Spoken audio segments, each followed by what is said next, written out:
ఓహో, నిద్రపోతున్నట్టు యాక్టింగ్ చేస్తుందన్నమాట. చెప్తా.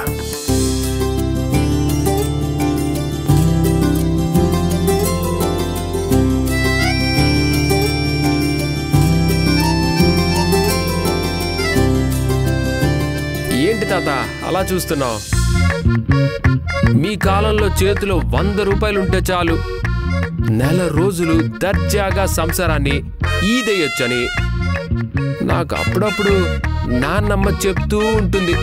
కానీ ఇప్పుడు కాలం మారింది తాత. 100 రూపాయలకి ఒక్క పూట ప్లేటు భోజనం కూడా దొరకట్లేదు. అయినా ఈ కాలంలో కొంతమంది మీ కాలం మైండ్ సెట్తోనే బ్రతుకుతున్నారులే తాత.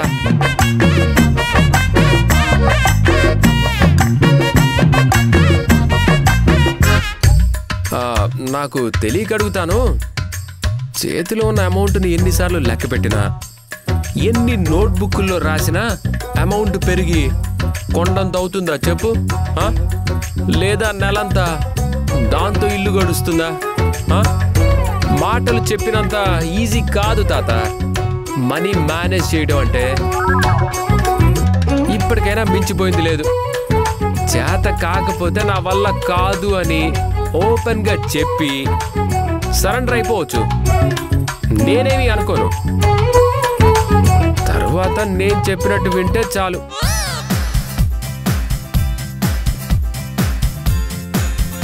అబ్బో, మేడం గారు అస్సలు కళ్ళు తెరవట్లేదుగా.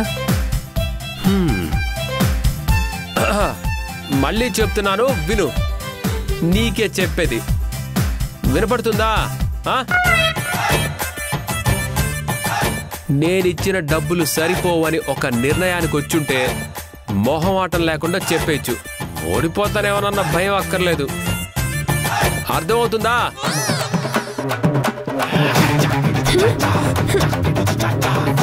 ఎవరు ఎవరు ఎవరండి ఓడిపోయేది?